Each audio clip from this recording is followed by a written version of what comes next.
Hello, everybody, and welcome to the Shooting Gallery here in Richmond, Virginia.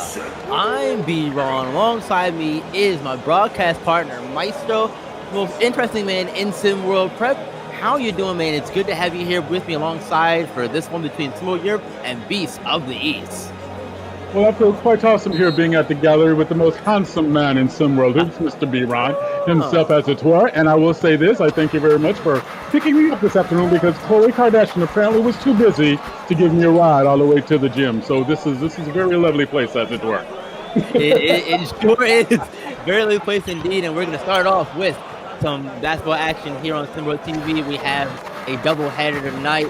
After this game, you will get the game of the week, Gulf of Lockdown taking on the Yacht Club. But here in this one, Maestro, Sim World Europe entering 6-7, lose of their last 3 in a row, 1-4 in the last 5, not playing the greatest. Meanwhile, Beasts of the East continuing to play with dominant defense right there, thanks to that man, Levin Cutler, and they are 8-3, 2-1 in the last 5. They won their last game against Sim World Atlantis, and they're looking to continue their win streak, Maestro.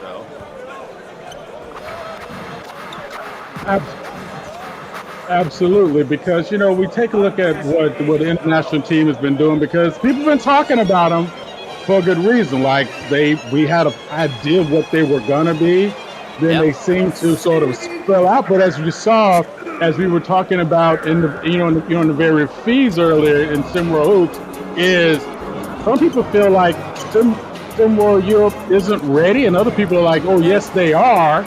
And things have been going back and forth, but it's obviously no one's sitting on the fence about this, right? Nobody is like saying, well, they could or they can't. They either say they're really together and they're not getting a good call, or should say a good shake, or they're not together and they should, they're not really ready to be here just yet.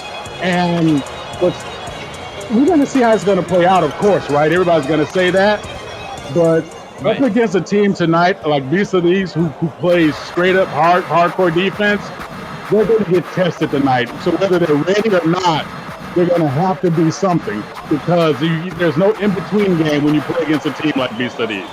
Absolutely not. Not against the defending Race to 1 champions either. And, you have to keep in mind that anything can happen in Sim World Prep, and we saw it earlier today.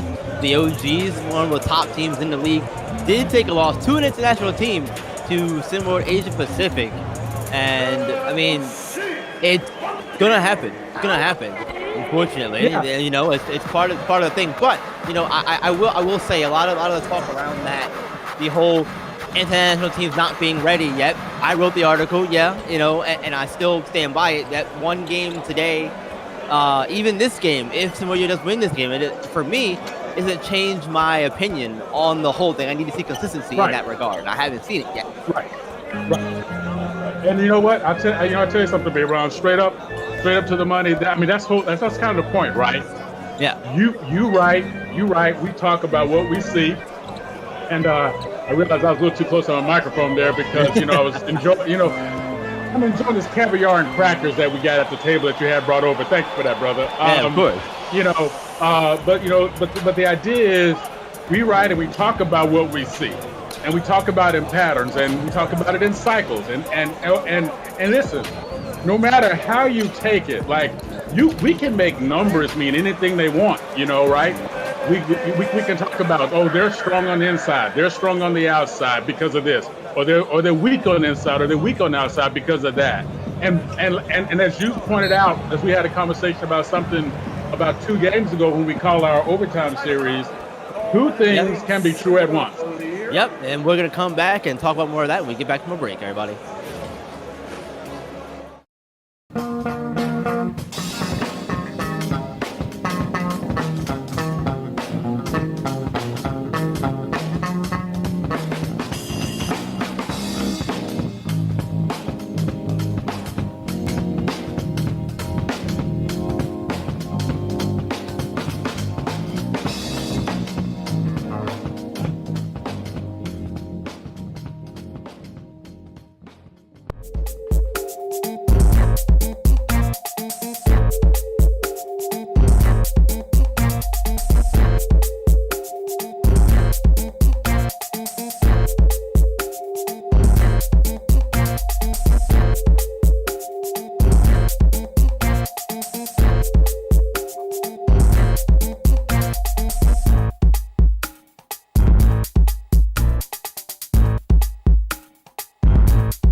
Welcome back to the Shooting Gallery, everyone. 6-2 beats to the East lead. In my show before we went on break, we were talking about how two things can be true at the same time, and that's one of the things that I like to say all the time. It's a sign of recognizing that, again, yeah, we can talk about both these things, and both of these are important for a different reason. We could say that the NFL teams aren't ready yet to compete, and we can acknowledge the fact that the OGs, lost today to Asia Pacific, and that's good for the international game, but that does not mean all of a sudden that they're ready now. Exactly. And B-Ron, take it to another level, right? Like, so we see our kids, specifically the ones coming from Europe. Some of them got some looks. Some got some looks from big colleges. You look at a player like, look at a player like Ty Mertz, right? He's playing with them, but he came from Maryland. He came from Maryland. He's playing with them. He's playing with them. But now what is up? He's looking at Norfolk State, and then you got another cat, Andre Ivanov, is being looked at by Creighton or Memphis. It's like, okay, there's obviously something there, right? Something's getting recognized. Something's getting played into. And it doesn't necessarily mean that it's magic on the other side. Absolutely, I agree. Yeah. Tyree Moy gets that one to fall, and let's come back to this game here though for a minute. What is the key to success in your opinion for Steamboat Europe to pull out the upset tonight? They're gonna have to make every possession count, and I mean even in a more of a you got a foul there on the play. Even in more of a, I hate to say it, more of a OCD way than I even say it does, because they're not going to be able to run with Beast of the East. They're not going to be able to. Beast of the East is going to play defense really strong. That's one of their calling cards, right? So every possession they get, no matter where they get the ball, it needs to be a clean possession, a good possession, and it needs to be a good and clean shot that they need to at least crash, reach to the boards every time to give themselves a second chance. Yeah, definitely agree with you there. They're going to have to be strong and sound on both sides of the ball, and they're going to have to find a way to get those second chance points because, JoJo Kearney, Levin Cutler, Smoko Graham, those kids are not going to make it easy on them at all to have many of those opportunities at all. As you see Andre Ivanov here at the line for Steamboat Europe. Second free throw attempt coming up for the big Russian from Perm, Russia. Gets the second one to go as well, and they're going to take a little lead here. And for Beast of the East, Maestro, what do they have to do to come out on top here tonight? They got to play their game. Their game. Okay, so let's be direct. We say that a lot, right? Play their game. But every team has their different kind of game when you look at it that way. And that is true. So let's just look at the Beast of the East from like another kind of standpoint, right? They're not particularly strong in rebounding. They're not particularly strong in assists. They're not particularly strong in blocks. They're not particularly strong in steals. But what do they manage to do well? Oh, my goodness. Absolutely nimble move from Suslov. My goodness. A little Russian ballet action going on there, baby boy. Oh, good job. But where are their strengths? Their strengths, unfortunately for them, is in the three-point game. And that means how many they make in there. So they need to find a way to capitalize whenever they get the ball low like that on that great transition play. And they have to lean on those strengths for them and make sure that their defense actually counts, not always throughout the game, but how they turn the team over, because they're really good with turning the other team over, and they also know how to play timely defense, and that's huge. To play timely defense, and that's what you got to do against a team like Europe. Yeah, timely defense for BC is one of the reasons why they ended up being Race to One champions, even getting to that championship game. If you remember last season, Maestro, there was a block from JoJo Kearney on Lorenzo Phenom that got them to the championship game and allowed them to have the chance to win it there. As you see Franz Lustig getting himself involved, and Europe there, 15-12 lead in the final 30 seconds here of the first quarter of play. I tell you, it's moving quick, and it's playing the way the scoring is going. It's playing right into the hands of the kind of game that Simworld Europe wants to get. Europe, they're getting clean shots at the basket. They're getting good breaks in the basket. BC are now rotating the way they normally rotate. It's almost as if they're waiting for that big bang, bang, get them up, get them out play. And Europe is playing ball control. Nothing wrong with that. They give themselves an opportunity to what? Stay in the game, make smart shots. Exactly. And in the early stages of a game like this, going against a team like this, if you're Simworld Europe, if you can hang around between, 5 points at the end of every quarter, you're probably in a good spot to make a run when it matters the most. In a game, you have to find a way to hang around. If you hang around long enough, good things will happen eventually at some point. In most cases, so you got to do it. Absolutely. It was just like I had a track coach tell me about that. Look, you can't beat this guy right up. Make sure you can see him and then go chase him down at the end. Yeah, absolutely. Andre Ivanov, man. Andre Ivanov is he's been so tough to stop all season for a lot of these teams. So difficult to defend. Him and Suslov, we said it when they went on their early run, Maestro, that at that point in time, that Simworld Europe looked like a team with an identity.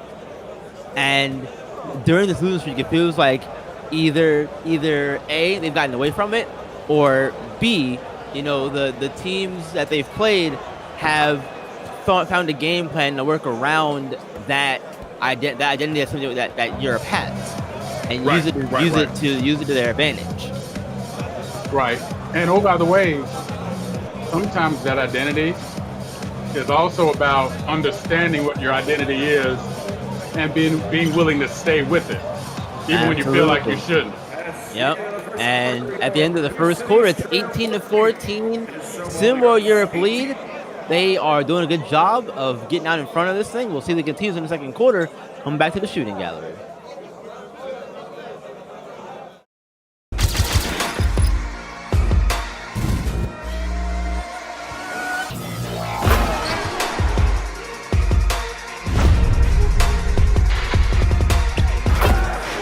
Make it two-possession game, and they will.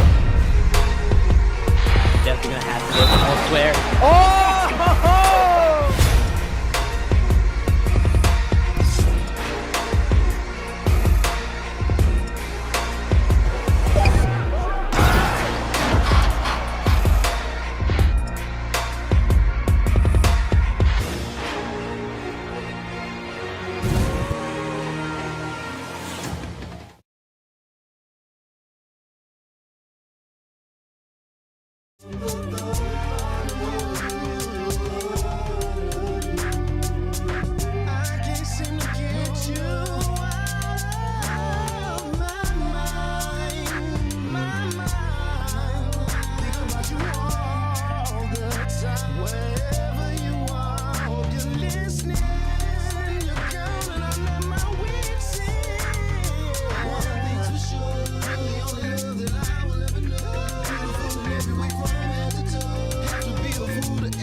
Welcome back, everyone. Second quarter action. Get ready to begin here. The shooting gallery. It's an 18-14 Simworld Europe lead.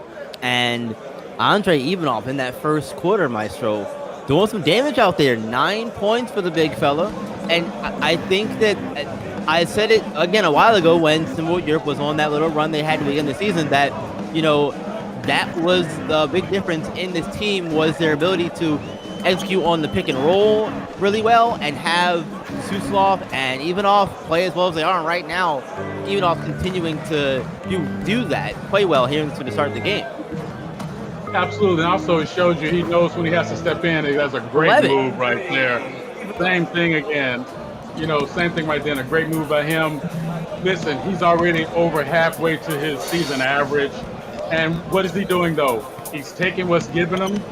He's finding that open space and moving to that open space and making the points count. And that's what you want to see happen. Exactly. Exactly, and right now they're doing a really good job of doing that. And now I think we can talk about adjustment now we're in the second quarter here after we saw what Ivanov did in the first quarter and what he's been doing here so far in the early stages of the second quarter here as Carlos Buffini gets himself on the board there. But what can DeMarco Graham what can the East do to try to slow down Ivanov's effectiveness here? I don't think they want to do a lot of that though. Let him have runs to the basket behind defenders like that. He's gonna make those more times than not. That was just good defense there from Graham. They're gonna have to recognize his floor awareness. So in other words, somebody needs to keep an eye on the ball and keep an eye on him and know that he is always going to move wherever there's open spaces. What you have to do is limit his alleyways to that open space. And once you do that, you're going to see them be able to sort of take advantage of the fact that somebody else from similar hoop is going to have to step up. And they have not really shown they can do that with him leading the team by nearly 8 points average per game, in terms of what he's doing. So no one else is really stepping up in the scoring realm the way you kind of really want someone else to. Yeah, no, but great defense there from Beats of the East. Now they have to convert on the other end here. And they're going to look to do it. Losi Thomas getting himself on the board there. 2-point Europe lead. 5:30 left here in the second quarter. Europe's going to take a timeout. We're going to take a quick one ourselves. Come on back, folks. Rest of the second quarter. Playing jazz. Playing jazz. Smoothie. Making smoothie. Calendar. No meetings today. Remember, tandläkare at 9:30. Fire off. Fire off. Open door. Door open. Sånn. Så skal vi sette en til. Ja. Open door. Wrong voice command. Open door. Wrong voice command. Open door. Repeat that. Open door. I didn't understand that. Hey, open door. Play on the floor. Get on the floor. Open the door. Wrong voice command. Error. Hey there, with a rock. Open door. Open door.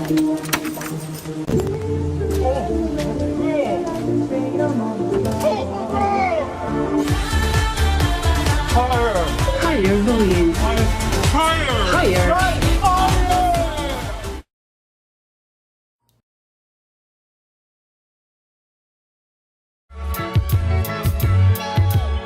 So G-Dep, tell me a little something. Should I recall?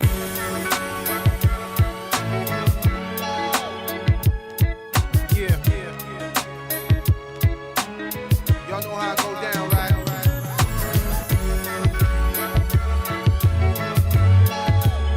They always want to hold me down. Y'all know. Welcome back, everyone. 22-20. Similar, you're about in front, starting the inbound play at the time with a 3-ball and not able to get it to fall. Tyree Moy coming back the other way with it, and Moy has been an impressive player this season for BC in terms of a new addition to the team. Yeah. It's interesting with all the teams kind of moving and changing and moving people around and things like that, right? You wonder at some point, right, the team's got to settle, right? Right. But, will you ever really settle in a league where everybody's developing, everybody's moving, the coach is learning how to? Yeah. No, you're right. Right. So we have a mismatch down low. BC's going to go there right quick. No, they didn't. They let it slide away. It still got the mismatch. No, they give it up on the pick and roll. So things like that, just little things like that show you. Okay, the players are developing. We have to keep remembering that. We have to keep saying that. But the idea is a player gets moved in, a player gets moved out. I have a feeling sometimes I'm going to say us in the media. I won't say you. I think we have a tendency to think that the upheaval on the team is greater than what it normally is. You mean in terms of players moving around and that kind of and what kind of that makes you mean? Exactly. I mean, yes, does it impact chemistry? Of course it does. But I mean, ultimately, right, his game, I think, fills a gap for what his new team needs. And maybe his old team didn't really feel that that was such a need. And that's why it was easy for him to come to a new situation. Yeah, Tommy Hughes gets a three-pointer to rattle home. 5-point Symbol Europe leading. This is where I said they needed to be, but I meant that in the trailing. They're leading here by 5, and I don't want to say it's a 5 because that's the wrong word for me, but it's good to see it. Oh, great save! Good hustle there. The ball was going out, made a big pull-out dive. That was Tommy Hughes there showing the heads-up play. He's wearing a headband like my boy B-Ron. Oh my goodness! And there's Suslov. Ivan Suslov again. Ivan the Terrible, baby. Get some. Him and Ivanov. I think the biggest thing in their games, besides their height, is they're also deceptively fast. And there's Tyree Moy blowing by Suslov and getting to the rack with ease. But yeah, those kids they're deceptively quick for their height. And I think that sometimes throws people off a little bit, even at this age, you know? Yeah, absolutely. But that's also think about the European style of basketball. It's made on quick first steps. It's made on, I'm going to say this nicely, selective defense, as it were, but definitely more of a group defensive move as opposed to individual defensive move. But, and you know, and listen, I'm just going to say, oh my goodness gracious, I have a soft spot in my heart for Ivanov because he learned to play ball with his mom the way I learned to play ball with my mom. For anybody who got their butt worked by their mother, definitely cool with me. Strong defense there from Zoe Dorn. Yeah. Got the quote unquote block in there and foul called as well. So free throws coming up here for Isaiah James, one of the 3 James brothers in Sim World Prep, Benari and Barkley, the other 2. Both playing with the Heartland Zombie Stars. Isaiah, the only one deciding to go walk his own path here to begin his young career. We'll see if maybe those 3 reunite at some point in the future, but right now, doing their own thing, be it together or separately. And we heard Isaiah's comments earlier today in the Take It As You Will segment there on YouTube, and really great to hear a lot more from these players putting voice to names and getting their thoughts on that and that kind of stuff. One thing that he mentioned in his comments was the lack of media respect or attention and that kind of stuff. Is there anything you make of that, Maestro? Do you feel like BC Nieces has had a lack of media coverage or anything like that in some regards? Zoe Dorn here steal the other way, pass to Pat Suslov there and able to finish the other way. Yeah, kind of misplayed the alley-oop there. You know, I feel kind of, I'm going to say agnostic about the idea of a team that feels like they're getting attention, not getting attention. Because if they're on a losing streak and the media talks about it, all of a sudden the media becomes haters. If they're on a winning streak and they don't feel like we're talking about them enough because we expected that winning streak to happen, all of a sudden we're not paying attention to how good they are. You know, it's all about the eye of the beholder, right? To be honest with you, I feel like there's been a quiet acceptance of beasts of the East sort of timing their game, which led to those championships. Ivan Suslov once again. We're going to take a quick break, folks. 29-26. Come on back.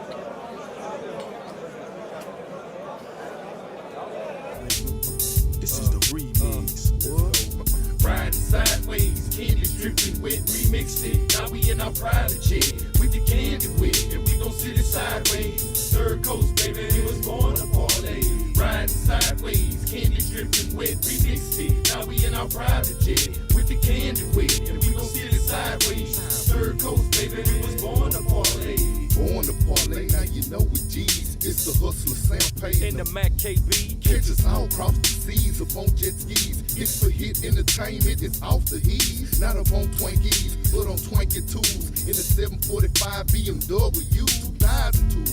Who knew that this was a hit? Had to remix it. Man, this track is sick. When I step up in the club with my clique, we thick. Hit the bar and pop Chris Cartier on my wrist. You ask me, how many dimes? Well, I say about 6. We got some niggas pissed off cause they didn't see this. Jump from the damn bottom to the top of the list. Now it's 3-story homes, yachts, and taking trips in my private plane. Paris or Spain, no matter how much dough I make, I ain't gon' change. Riding sideways, candy dripping wet, remixed it. Now we in our private jet with the candy wet, and we gon' sit it sideways. Third coast, baby, we was born to parlay. Riding sideways, candy dripping wet, remixed it. Now we in our private jet with the candy wet, and we gon' sit it sideways. Third coast, baby, we was born to parlay. You wanna ride? Well, nigga, jump inside. I'ma show you how we do it on the southeast side. Nigga, the ride sideways, cheapin' all day. Fall up in the spot, throw back with new J's. All on the highway, me and my boys be sippin' on that Parmesan or even Velvet. Don't got to tell me when the bottle's empty. Stop to re-up, put the cooler in the Chevy. Shit, we roll heavy. I'm 6 cars deep. 1 car for homeboy, 3 cars of freaks. 1 car for those that like to blow sweets. The other damn cars, the ones that pack heat. No matter what street I'm on, I be flossing. No need to brag, let my rims do the talking. I'm walking straight south talking. To be a true baller, nigga, it be costing. Riding sideways, candy dripping wet, remixed it. Now we in our private jet with the candy wet, and we gon' sit it sideways. Third coast, baby, we was born to parlay. Riding sideways, candy dripping wet, remixed it. Now we in our private jet with the candy wet, and we gon' sit it sideways. Third coast, baby. Welcome back, everyone, to Shooting Gallery. And while we're here, while you got a minute, why don't you consider joining the Discord? Discord.gg/SimWorldHoops. If you got the game, come be a player. If you got the brains, come be a coach. Or cheer on one of these small prep teams. Or if you really want to get saucy with it, come behind the mic with me and Maestro. Write some articles for us. All of that stuff we could use more people doing that as well. But either way you do it, you can only do it Discord.gg/SimWorldHoops. The only place you can see the game, be the game, and let's get back to game action here. Clean for the most part. Well, look. Very well done, man. Very well done. Very well done. Yeah, Tyree Roy doing it all himself there. Behind the back moves and the absolute will to get to the basket there. He would not be denied at all. He did a shake and bake and turn on the microwave at the same time. Oh my goodness. Many hands for all that kind of move. My goodness, man. Final 30 seconds here of the first half, and it's been a very entertaining game as Dorn tries a 3 unable to get it to go. But a very entertaining first half here, Maestro. We're not finished with it yet. Porter Jr. can't get it. Graham on the rebound. Second chance here for Beast of the East with the shot clock and game clock winding down here. Porter with it. Attacking pass inside. What a great pass inside to Leonidas. Right. My goodness. That was a great pass, but don't sleep on that backside movement without the ball. Oh, and the 3 in the last second of the game. Great job. Way to come back. Carlos Buffini getting the 3-pointer to spoil the Beast of the East lead into the locker room. Instead, it's Timor Europe taking the lead in the locker room 32-30. And Maestro, like I said, it's been a very entertaining first half from both sides.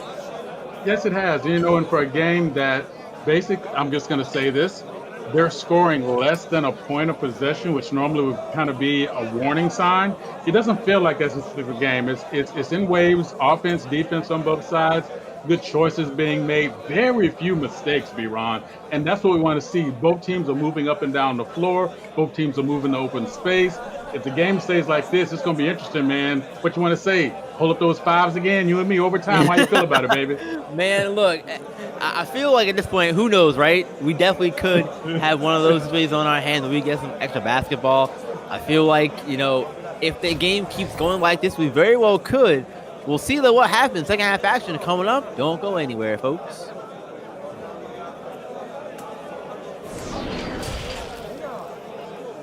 Europe is... Hier ist mein Sektor. Das hier ist das wichtigste Gerät des Küstenwächters. Das Gerät und das Gerät. Überlebensradar.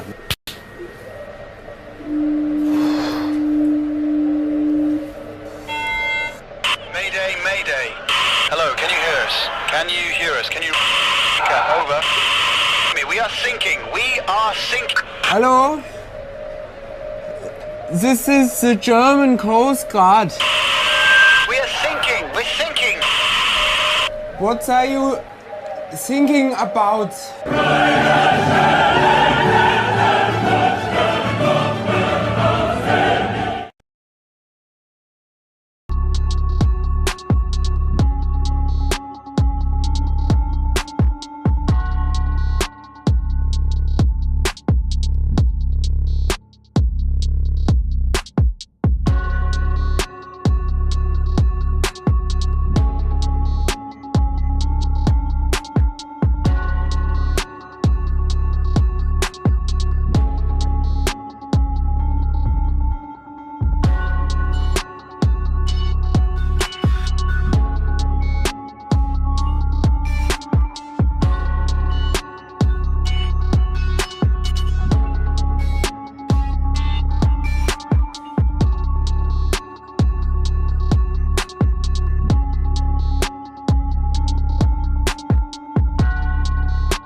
Welcome back, everyone. Second half action getting ready to begin here. 32-30. Symbol Europe out in front, looking to snap their 3-game losing streak. They got a whole, 16 minutes to get it done. We'll see if they can do it. And not a good start here for them as neither of those two shots, both good looks, neither of them fell. Very good looks, low down in the mid and then low down in the post. Not happening for you. And look at that, a strong move right there again, making every possession count. That was Zodorn there, getting it done in the paint.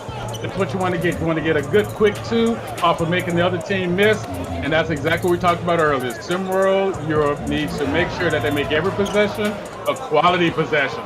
And that another good look there, wide open 3-pointer, but not able to fall.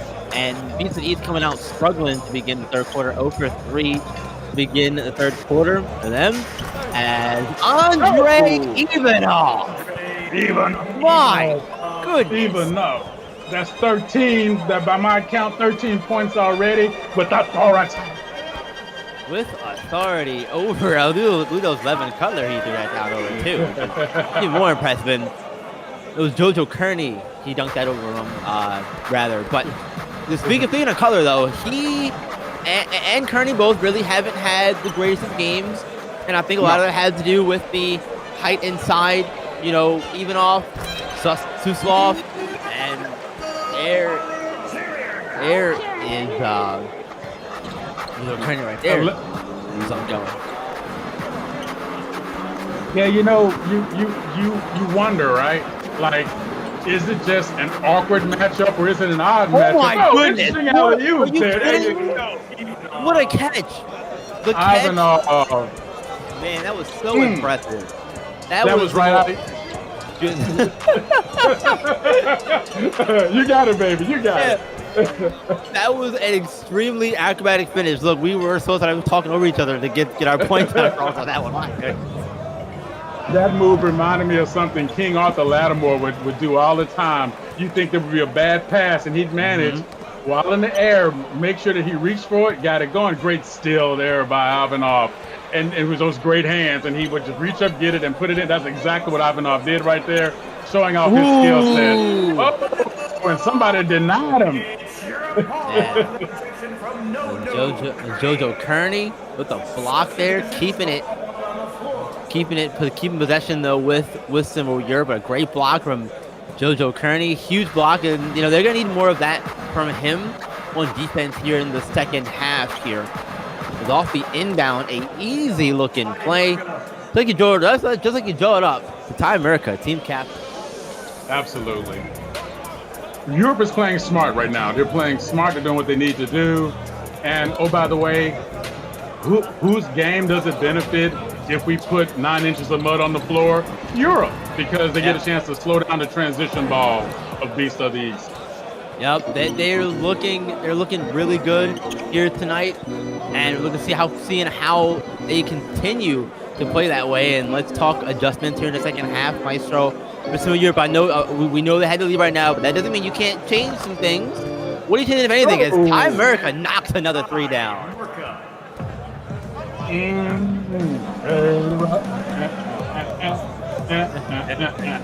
Yeah, you're right, and so Greg Strong playing the move there to get the foul. Yeah, Evanoff gonna have his first foul of the game, and Isaiah James coming back to the free throw line for Beast to the East. Made his first 2 down here earlier, back in the first half. But yeah, Maestro, what kind of changes do you think they should make, if any, here in the second half to keep this thing going? Because sometimes, when you're leading, you might not want to change anything because it's working, but you also, I don't think, want to get too complacent with what you're doing, if that makes sense. So maybe it's not big drastic changes, maybe little things to keep the opponent on their toes. B-Ron, you're absolutely right. And here's what I would say.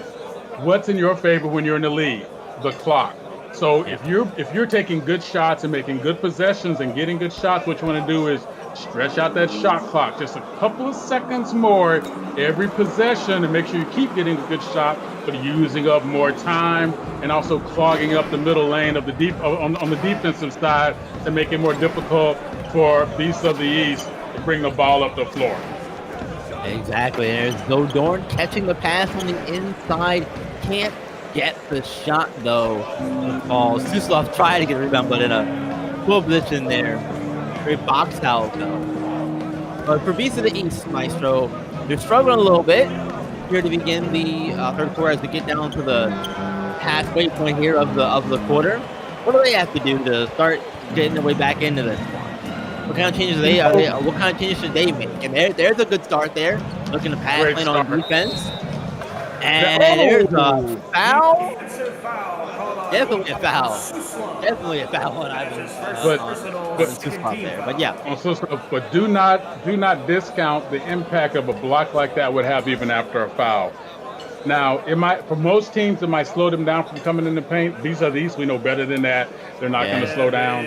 One thing I'll say about them, the one thing that they've done well all year is they've built their offense off of what? Their defense. Their transition game is strong, and that's what they need to lean on right now to put themselves in a position to make these possessions count. Their shooting hasn't been on point. As a matter of fact, quite frankly, it's just been bad. It's just been straight out bad.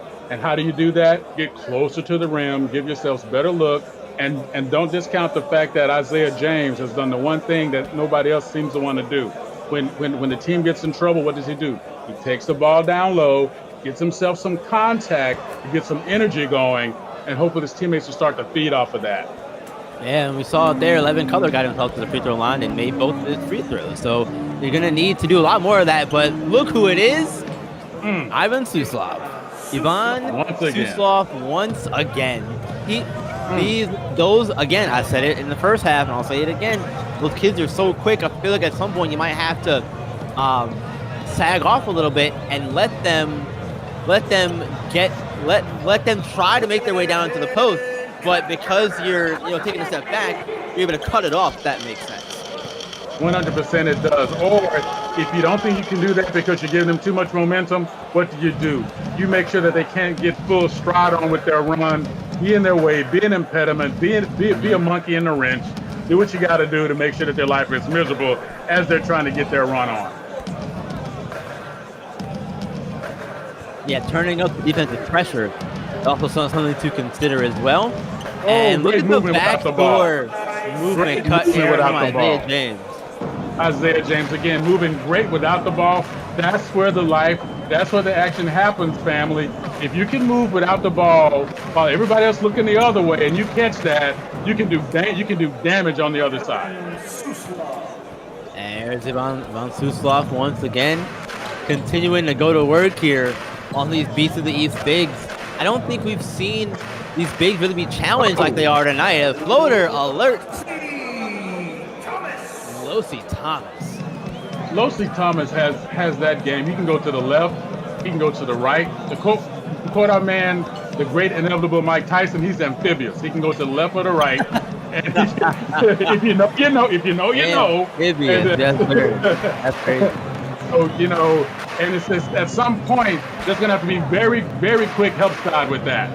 Otherwise, he's going to have that all night on the clear out. Again, there's an alley-oop. As Levin Cutler through the pass. Isaiah James moving without the ball again. We're going to take a quick break, everybody. 47-45, Europe in the lead. Come on back. Still waiting for a big smile out of you. You're up 2-0. What's the story? Are you not happy, or you're only half happy, or? Still to be happy about. You're up 2-0. Job's not finished. Job finished? I don't think so.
Welcome back, everyone. A 2-point SimWorld Europe lead, 47-45.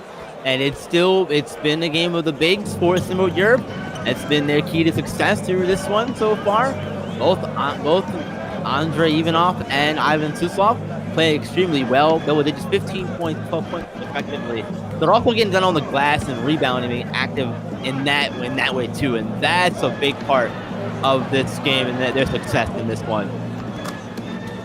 As Suslov gets himself to 14. 14, absolutely, getting it done. And I'm so sorry, I was a little distracted there. I just got a text message that the piece of art that I bought during the halftime auction is already. I told him just to bring it to the table. Oh my goodness, great block. Well, Evan Cutler, you know that. That's a match you expect Cutler to win more times than not. Not that Zorn is, inferior to Cutler, but Cutler's dominance, and come to expect that from him. But look, go back to that block on the foul that we talked about, right? Mm-hmm. Never underestimate the power of a block, even if it doesn't count as a block, because it puts something in the shooter's mind. Oh, he can do that to my shot anytime. Right. And that's what played into the game, right? So you saw him go up timid, and he paid the price for it. We always say, don't be nice. Don't be nice, Maestro. We always say it, man. Well, final 30 seconds here of the third quarter. Shot going up, and no good there. Moy on the glass there, grabbing the rebound. Uncharacteristic rough shot. I got a feeling he's going to do his move here. I think he's going to take him to the right. He's getting him lined up, getting him off balance. I think he's going to take his move to the right at about 5 seconds. We're going to see what happens. There we go, off the pick. Oh, great pass into the paint again. Reset up on the outside. Ooh, foul and one. Levin Cutler. That is impressive. Foul on Jose Angel Camacho. And we'll see Levin Cutler here looking to get 3 points the old-fashioned way, make it a 1-point SimWorld Europe lead. Did any of us see this coming, to score this close this late in the game? I don't know. I'd be lying if I said I didn't. I'm calling myself out too, fam. I'm calling myself out too. Well, look, there's the third quarter in the books, folks. A 1-point SimWorld Europe lead, 49-48. We are in for a great finish here at the shooting gallery. Come on back, folks, because it's almost time to put those scores up.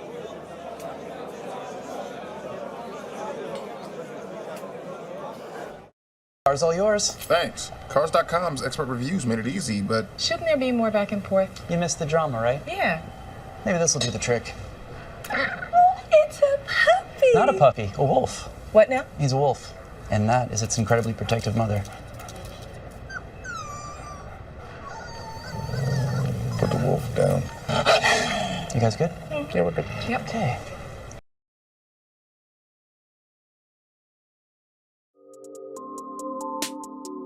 Make him sweat.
Put those fours up, folks. It is fourth quarter time. Similar Europe out in front by 1 point, 49-48. They're going to hold on a little bit longer. And then can they get with the dub? They're getting a lot more of that from that guy right there. Andre Ivanov having himself a great night. Him and Ivan Suslov, both of those big kids, doing their part for Similar Europe to make the league what it is. And they're going to need to be good for one more quarter to get out of here with this one and snap that 3-game losing streak that they're currently on. Oh, great pass in. Oh, great pass in. Just lost the handle. Lost the handle. That's why, as a big, I preach, don't put the ball down. When you get it like that, just keep the ball above your shoulders and dunk it. But that's okay. He's going to learn how to control that because he has 2 great hands to lose the ball like that again. Yeah, that's one of the areas where we have to remember that these are 15, 17-year-old kids. Is Tyree Moy. It's a tough jumper to rattle home for him and cuts it back to 1. I feel like this lead is going to hover around the 5 to 1 point range. There's a fantastic pass inside to Ivanov. Great, and now he's over his season average. I believe that should put him at 19 points. Unless I miscounted something, he is really throwing up the points when he needs to at the right time. Exactly when you need your stars to step up, no matter where they are on the floor. And in Europe's case, they have 2 big factors inside. No pun intended there. 53-50. And there is Ivanov again. They might start doubling him in the post. I think 3-pointer up. No good from Buffini. What do we say? Similar Europe needs to crash at least 3 to the boards on every shot like that. They crash no one. What did they do? Give up a transition. They still gave up a good transition basket, even though it's a delayed transition basket. They can't afford to do that. Yeah, and that was Isaiah James there who got that one. Another great pass and a missed opportunity there. And what did that do? That just cost them the lead. Yep. And Losi Thomas getting beat to the east back out in front. Now they got to hold on to it here. Shooting gallery starting to come alive here as we get down to the final stretch of this game. It's been a really good one all throughout. And there's Suslov, unable to get the reverse. Acrobatic finish to go for him on that one. Tyree Moy working on Ivanov, who does get by him. Back in the trap again. Second effort there. Nicely done. He made that move on 3 defenders. What did he do? He caught all 3 sleeping, and he went around all 3 of them as if they weren't even there. That's unacceptable. You got to contain. You got to contain, family. Come on. You sure do, and a questionable decision there on the turnaround jumper that didn't really need to be one, and instead it turned into a Beast of the East possession, and no points for them though. Great defense there. And Beast of the East, you know, they were back and forth all game, and now they are finally in the lead. Once again, they haven't led for a little bit of time, but it hasn't been an easy game for them, and Europe has made it difficult on all games. Yeah, and that's exactly what happens when they have those 4 bad decisions in a row, right? The first one led to the great pass inside to Ivanov, and what did he do? He put the ball down on the floor. He tried to bring it up. It was too late. Missed the shot. They come up the other end. Cutler, what did he do? Right to the bucket, puts it in. Europe comes back up the floor, takes an ill-advised shot, unlike them. Late in the shot clock, the 3, nobody crashed the board. What did Beast of East do? They push the ball up again. Inside move on the right, boom, easy 2. What happens then? Europe comes back up again. I know I'm relitigating the game, but you see what I'm talking about? 4 decisions in a row. 4 bad decisions in a row led to them giving up the lead. And even though they have it tied now, they shouldn't have had to have this hard of a go to get themselves back in the game. Right, exactly, and that's what those kinds of mistakes will do, and it's not like those are you know turnovers where it's a bad pass or something like that, but those are things that you can control you can control taking good shots. That kind of the mental mistakes are more so what it is. Yeah, and even causing issues right now. And you know what? And BC's back up on top. But even with in the fourth of those four possessions, what happened? Suslov took an uncharacteristic going under the basket, trying to take a nice floater shot behind his, a reverse floater shot when he had a chance to go straight to the rim from the front side, as he'd been doing all night. Again, uncharacteristic plays lead to uncharacteristic things, and to put himself in position, now they're down by 2, trying to fight their way back into it. It doesn't matter. Thank you. Andre Ivanov continues to go to work inside. He's been getting by these Beasts of the East, and getting behind rather these Beasts of the East defenders all game long pretty much, and sometimes it's worked, sometimes it hasn't, but Tyree Moy responding with a big 3-pointer there. Moy is using that slight delayed pick setup where he's stepping back for those shots, being wide open. A better pass might have lead this man a little bit better, but they made it count anyway. Good job by Stimwar Europe. But Tyree Moore is using that screen to do that step back 3. Eventually somebody has to blow through that screen or at least get help on his strong side in order to force him to change the angle of that shot. Yeah, I'll tell you what, though, I don't like that double team there from Moore coming across the court to double team Suslov. Someone closer has the double team. You can't leave a guy open in the corner like that. I don't care who. Agreed. Zoe Dorn using the contact there to try to draw the foul. Wasn't able to get the foul, but does get the point and does put Europe back out in front here. Back and forth we go down the stretch, Maestro, and there it is. Isaiah James, but unfortunately, was not able to fall for him. And a 3-pointer from Ty Merca. Ty Merca, perfectly timed shot. Way to get your team up a little bit. That was kind of like putting all your eggs in one big old basket, right?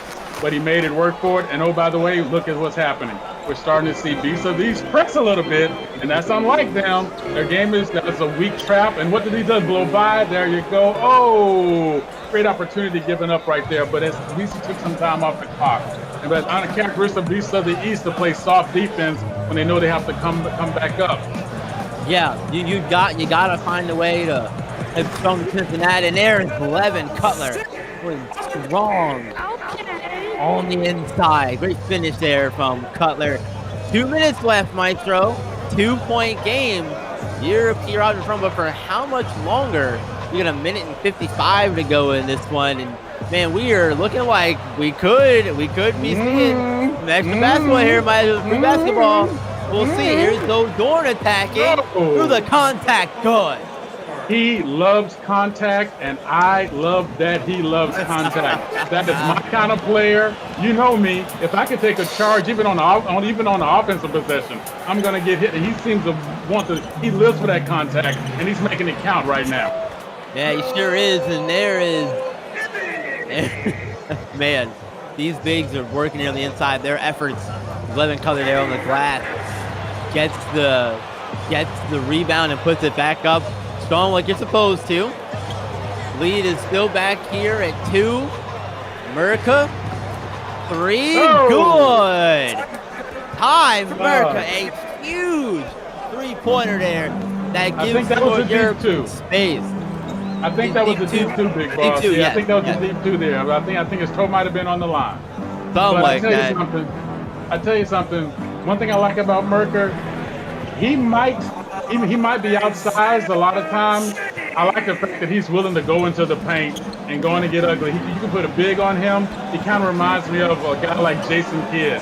Not afraid to go inside, get a little body contact going, and maybe give you a little sharp elbow. Oh, what a pass. What a phenomenal pass from Andre Ivanov inside to Zoe Dorn. We're going to take a quick break, everyone. All this energy is getting to us. Quick break, folks. Come right back for the conclusion of this one.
Welcome back, everyone. 47 seconds left here in this one.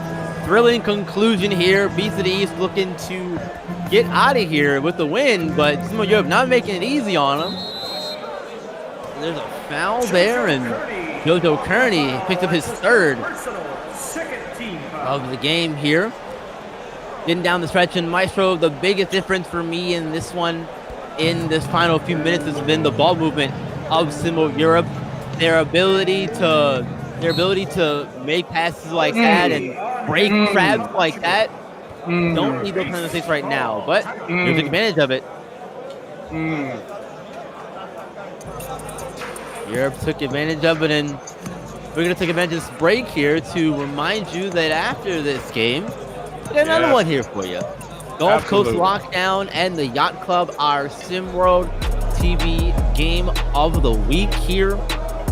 Gulf Coast playing extremely well, 8-2 on the season, 4-1 in their last 5. The Yacht Club are 7th in the Southern Region. This is a Southern Region game coming up, and they're 3-2 in their last 5 games, sitting at 5-6. They're currently tied for 6th with the National Hoopers for that spot in the Southern Region, and I still think the Southern Region is the toughest region in SimWorld Prep, and I think we'll see why in this one tonight. Agreed. I've been saying that for a while now. You know, toughest region top to bottom, but also, you know, if you get the next game, you get Elavo the boys and our boy March going at each other. I love it when those two get a chance to talk a game. So if nothing else, stay tuned for the commentary because you know it's going to be a good game. Well, absolutely, yeah. Those two are always going to bring it. I'm sure it'll be a game full of wonderful insights from both of those two men because they both have a mind for the game, and Elava just has a lot of knowledge in that brain of his, and you know we like that around here. The Tyree Moy gives it up. 11 Cutler. Great job there, moving without the ball from Cutler, and now time to play his intentional foul game as Isaiah James does that. Picking up his first, and Ty Merca gonna come to the line for SimWorld Europe, looking to try to shut the door here on this game. Ty Merca, the team captain of SimWorld Europe. Absolutely. Shooting 89%. He's at 88.9% coming into the game, so you may as well say 89%. And he makes the first one there. I had to get the second one. And every time he makes a free throw, he's looking over at me. He's glaring at me. Yeah. He's letting you know. I was trying to see if you liked the painting I bought. I bought Archimeta Gentileschi's Helio Panera painting. I was hoping you liked it, but I guess not. Oh, Dice deep 3 coming up, rebound. They're going for the 3 ball now. I don't blame them. You want to get these points quick, but if you're going to miss, somebody's got to crash the boards. They haven't made a single 3 all game, and yeah, that's going to put this one away. SimWorld Europe is going to get the win, and Earl's be happy about that to continue to shut me up. 76-69. SimWorld Europe gets the win, snapping their 3-game losing streak in the process. Moving to 7-7 on the season. Beast of the East fall to 8-4 on the season after the loss here. But remember, don't go anywhere after this game. Gulf Coast Lockdown taking on the Yacht Club for Maestro. I'm B. Ron. We'll see you in game 2, folks. Don't go anywhere. Be the game. SimWorld, SimWorld, SimWorld, SimWorld, SimWorld, SimWorld, SimWorld, SimWorld, SimWorld, SimWorld, SimWorld, SimWorld, SimWorld, SimWorld. It's a place where average Joe can work on his craft and grow. Say you the new magic, yo. Well, why you ain't passing though? Better get you a basket, bro. Cause this ain't no Madden, no. This is real ball life from prep to pro. Kamal Park, this ain't no fashion show. It's the opportunity for you to be the one to shoot the 3 in the clip. Game on the line. They like, who is he? Must be the 2-3 or 2-4. The 1 twice. Coach saying do more. Scouts like that boy nice. Drive up the price. Push up the stock. Build up your name. Stir up the pot. Piss off the eye. As a player or a coach, here it is, dog. SimWorld. This is your shot. Yo, yells. SimWorld. You know your boy gotta get some of this, right? SimWorld. Rick Blaze. SimWorld. Ladies love. Let's go. I be on some ballers. Trying to get my hands on a scholarship. Pretty young thing already knew my name. Said she wanna try out on a scholarship. Hold up, let me PG it. Porn go past, but you know I'm gon' do it. Podcast facts, big Bob on the snacks, and you know I'm in my bag when March can't beat it. Baby, I be trippin' with my foes tipping. Shot out to the ballers, no bull like I'm pippin'. Rick Blaze hit him with the freestyle. Sim World hoops, man, them boys wild. Sim World, Sim World, Sim World, Sim World, Sim World, Sim World, Sim World, Sim World, Sim World, Sim World, Sim World, Sim World, Sim World, Sim World. And then when their lead expanded, they turned into a highlight machine, except for the problem was there was no film in the camera.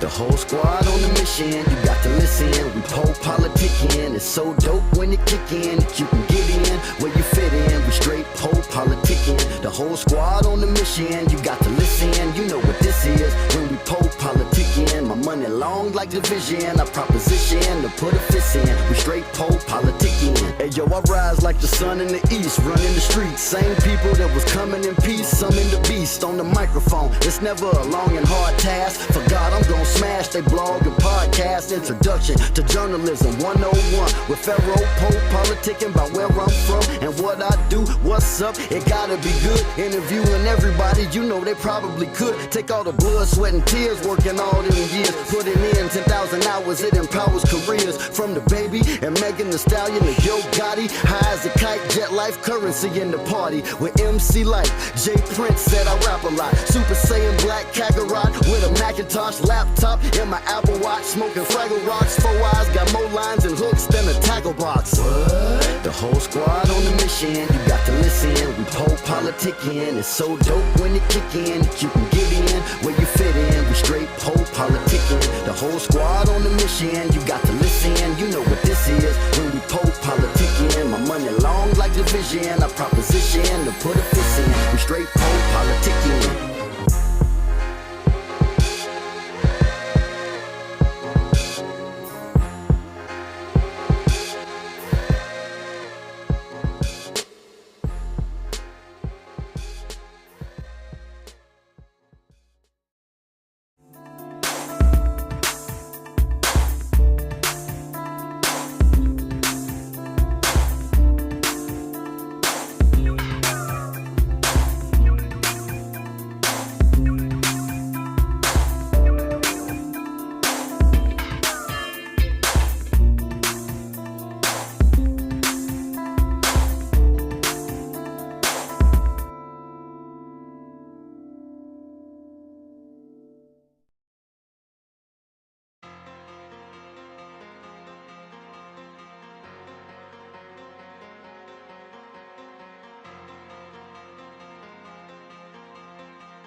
Hey folks, welcome back. Hope you enjoyed that last internationally flavored matchup.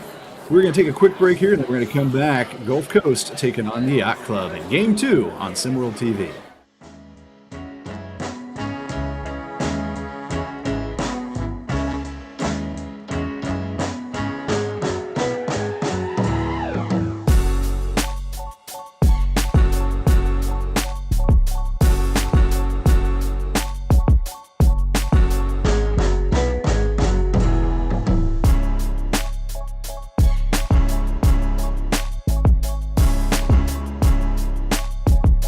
And now we are set to tip off.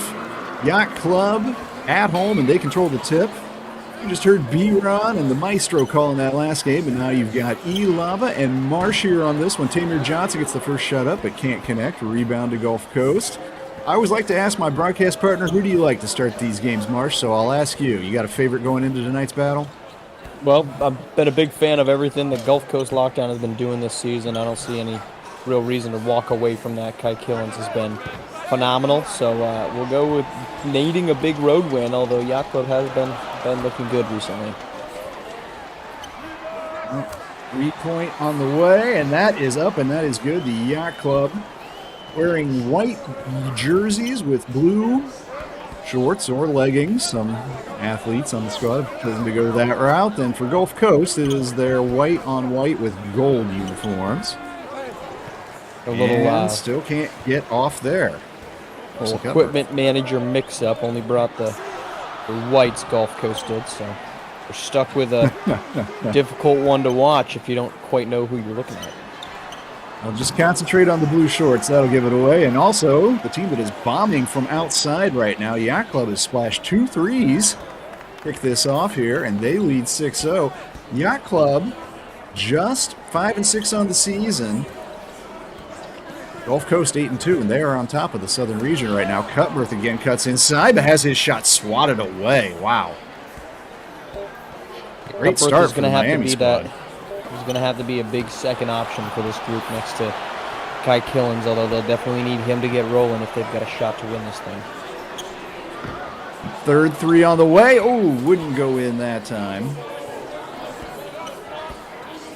Yacht Club playing well, both ends of the court to begin this match. Of course, still a lot of basketball to be played. Just 2 minutes gone here in the first quarter. Cutbirth has it.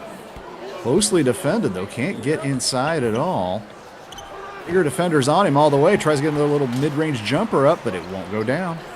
That's just what the size, and at the end of the day, one of the harder things for Cutbirth, who has looked good next to a good block inside. He's looked good next to Kai Killens, but, as you try to project him out, he's granted only 16, but 5'11", it's not quite the height that you're looking for out of an elite next level point guard. Shot clock down to 5. Tries to bring it back under, still can't get a board or a point, but offensive board there, and there you go. Sean picks up the foul. It's a good foul there, but it's a great take by Ezekiel Bull. It's just get downhill, make them make a play, and just being as athletic as Bull is, really forcing the defense to have to be aggressive on you and get yourself to the line. It's a great take. Bull, a talented young big man, but he's not a great free throw shooter, just 61% on the year, but he looked pretty clean there. He begs to differ there. He begs to differ. Well, I said he looked clean there. I gave him his respect. Gulf Coast finally on the scoreboard. Took him almost 3 minutes to get there, but Ezekiel Bull, 6'9" center out of Shreveport, Louisiana. Can't get the second to go. 6-1 lead for the home club. This is a game where, if you're Yacht Club, you really want to try to get out early, build that lead as they have been, really start draining them. This is a good three-point shooting team, 3 guys shooting above 40%, a fourth at 37.5. So you really want to try to get this big lead and build on it from there, because it kind of always feel like there's always the possibility of a Kai Killens onslaught. Cutbirth's been doing a lot of shooting so far in this one, but he can't get anything to go. Next to the rim there. Quick 3 on the other end, and that splashes through. Yacht Club, Darius McBride Only averaging 5.7 minutes per game coming into this one, but starting tonight and starting strong. Yeah, a good wrinkle here from Coach Marcus Laster, just trying it out, seeing what McBride can give you, and he's been phenomenal in low usage, right? 63% shooting from deep coming in, 7 made. He's already got 2 tonight, so like that look to give him a run. Not necessarily been blowing the socks off of everybody, so just giving him a chance to make a difference, and thus far he's done a great job, but the defense right now inside has been even more impressive from the Yacht Club. Yeah, Gulf Coast cannot score a bucket. Deonta Joyce misses a close one. There's some nice defense by Joyce, however. Give ball back to GCL, but we've seen Carson Cutbirth get inside for some pretty decent looks. He hasn't been able to put down just a lid on that bucket. On this end of the court, once again, Cutbirth open underneath, and once again, he misses. It's not this type of start you want to see from Carson Cutbirth. And really, not only is it taking this offense out of rhythm and giving the Yacht Club some good chances in transition and semi-transition, but it's also possessions that haven't really started and ended with Kai Killens. Yeah, he really hasn't even touched the ball very much this game so far. McBride tries another long shot. I think he had a foot on the line. Doesn't go either way.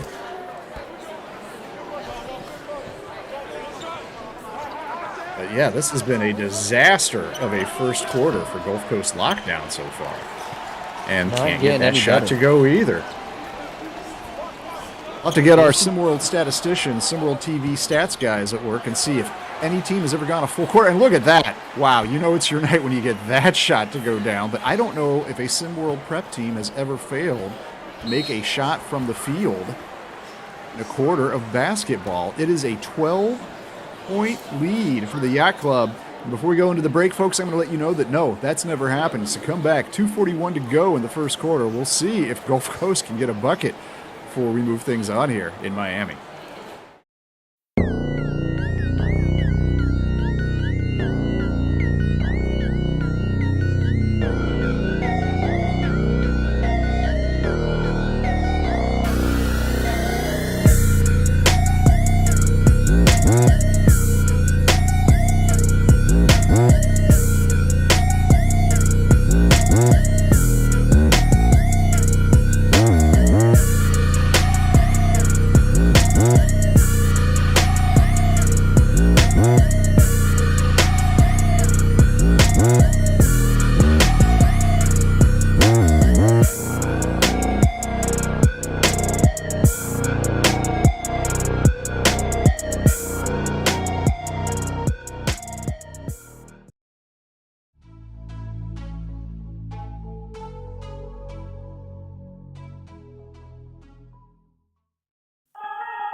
A single point for Gulf Coast. They are 0 for 11 from the field. 7 of those missed shots by Carson Cutbirth. Clearly, Yacht Club giving him the green light to shoot, and he's been trying to take advantage of that, but unsuccessfully so far. If anything, I'd say that's a pretty good strategic coaching decision by Coach Marcus Laster there.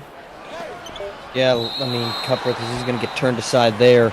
Not only is he just, he's a good basketball player. I'm not trying to discredit, but you come in and you look at 42% shooter from the floor, 35% from deep. He's inefficient. A lot of that due to his size, and, he's a great playmaker. 6.1 assists leads the team, so you want him to be distributing, not necessarily scoring, and they've just gone all out to take the ball away. Another block, take the ball away from Kai Killens. He blocks that possession, one of them on Cutbirth, who is now 0 for 8. Those 6.1 assists are top 5 in the league, and look at this. Darius McBride is now 4 for 7 from deep. He's got 12 points. Maybe part of the reason why Yacht Club's only 5 and 6 on the season, they need to let Darius McBride get a little bit more run. They're doing it tonight to great effect. Well, look, for whatever reason, they're just leaving McBride wide open. His Cutbirth, again, misses here, but they're just leaving him wide open. They ran away from him that last possession down, and a great feed inside, just can't finish it. Yeah. Well, I'm not looking to pick on Carson Cutbirth here, but he is drawing the defensive assignment frequently on McBride as well, and frustrating Not night great, so Bob. far for Cutbirth. No, tough night so far. Mismatch here. Joyce trying to work a smaller defender, and look at There it that. We is. got the first bucket of the game for Gulf Coast. They are not going to set a new Sim World record, at least not in this quarter. They aren't going to set the first team to go 0, E. I mean, has anyone ever gone one made field goal in a quarter? That's Can we true. Maybe we confirm have to that? check that. Bride feeds Garrett Hart inside. Hart's going to try to take a little hook shot. It gets it to go. Wow. And you know what? Split Credit to this forward, defense Garrett right Hart. now, for Yacht Club. They have done a phenomenal job of just not Yes, they have. allowing Kai Killens to get rolling, and that's definitely impacted this game. Collins has barely had the ball in his hands much of this quarter, and Cutbirth loses the handle there. Up ahead. Hart slams it home. This is ugly, E. This is ugly. This is not what we expected coming into this one. No, not at all. For the Yacht Club, this is a big chance for them to get to 500 on the season. Also, pull another game. Oh, and look at that. That is another turnover on Cutbirth. Cutbirth is 0 for 9 with 2 turnovers in this quarter. Let's have a couple of rebounds. Is there a point, E, where you consider putting him on the bench for the rest of this thing? I mean, he has just been such a negative. Well, look, as bad as it is right now for Gulf Coast, a lot of basketball left to be played. This game's certainly not over. If anything, the Yacht Club have left a few points on the table. There might be an example of another one where they could have extended this lead even further, but with a 17-point margin, the Yacht Club off to the races here early in Miami. We're going to take a quick break. Second quarter action when we return to Sim World TV.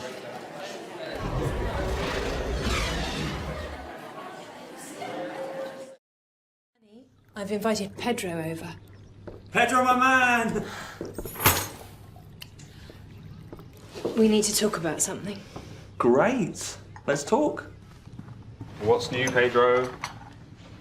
Look, Tim, for the past 12 years, Pedro and I have been having an affair. What? I did not see that coming. At all. Pedro Jr., go to your room. Don't make that face. And take that ridiculous shirt off. Daddy loves you. Sorry, what were you talking about?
We are back, start of the second quarter. A few storylines actually here, surprisingly, in a 20-3 game. One is the disappearance of Kai Killens. Yacht Club has just taken him out of the game. Carson Cutbirth now 0 for 10 after missing that shot. And for the Yacht Club, the emergence of Darius McBride, little used reserve. Previous 10 games of the year, he's come on tonight. He is 4 for 7 from deep, 12 points to lead all scorers.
Apologies for the little break in the coverage there. A little technical glitch due to local weather conditions, but we're back here. We saw Kai Killens finally entered this game more or less, and then carries a free throw there.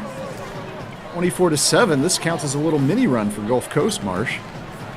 Hey, I mean, they've got to find some way to get back. We get a foul called here, but this afternoon, well, rather late night storms here in South Florida, you know, typically located just an hour and a half north of here, is very common. So not at all surprised. But we'll need a storm for Gulf Coast to get rolling. They have just been awful. Yeah. Well, hold on. Let's not say they. This has just been a really bad execution, particularly by Carson Cutler, right? And I'm not trying to put all the blame on him, but there's just got to be an ability right now to get the ball, to have the awareness, get the ball out of your hands, move it around. I know Kai Killens, they're really trying to deny him getting the ball. They brought double teams oftentimes when he gets it, but you've got to trust in Killens, 6'5", extremely athletic, to go out and get his and not try to force shots, which is what they're doing right now. Free throws by Josiah Cook, the all-world, do-everything 15-year-old unicorn on the Yacht Club. Does a lot of things well. One of them shoot free throws. He's above 80% on the season. 2 for 2 in this game. Nice feed inside to Bull, but he can't get it to go. Nice defense and good rebound by Cook. Look at that feed. Up ahead to Hart. I was just going to say, would have liked to see Kai Killens take that one. He's such a great basketball player. You know, believe in that shot, be athletic, go up and try to put that one on yourself. Garrett Hart at the line. Hart took a huge leap. First of all, he grew 2 or 3 inches from last season when we saw him in the SimWorld game to this year. His game has evolved as well, hitting 59% from the field, 83% from the line. Yeah, Hart's been a nice revelation. They needed somebody to kind of fill in and to kind of carry over from last season that has the confidence, has the ability to hit some shots. And Gerhardt didn't get a ton of run last year. I thought that was probably one of the things that you kind of wished he would have gotten, maybe just a little bit more on-ball creation opportunities. Obviously, some of the pieces here a season ago didn't really quite allow that, but I think he's done a really good job in the minutes that he's been given. And shocking, Kai Killens with the basketball is a pretty good outcome. Not an easy shot either, but Killens drains it. He's come on here in the second quarter, but it is still a 19-point Yacht Club lead. And they have been electric from outside. It's been mostly Darius McBride, but there goes Xavier Pope. And, you know, Pope had only been hitting 20.7% from deep coming into this game. Again, sometimes it's just your night. Killens goes to work. Can't get that bucket to go, however. Nice rebound, Tamir Johnson. You know, it's kind of the challenge now, too, is like it kind of looks and feels as if Killens is trying to do too much, right? He's not letting the game come to him on that last possession, though. A great find underneath to Cutbirth. But, you know, you see the 20-point deficit. You want to get aggressive. You want to go make every shot. One possession at a time. You mentioned there's a lot of basketball left. Get stops like that. Go down. Get good looks on the other end. And tough looks, both of the last 2 possessions there for the Yacht Club. Cutbirth. Not a good. Well, it's not a good look, but my gosh, Carson. I mean, what is that? A foot difference right there? Jesus, Yeah, he's given up a lot of size to Josiah Cook. Cutbirth did make a bucket. Nice feed from Kai Killens on the prior possession.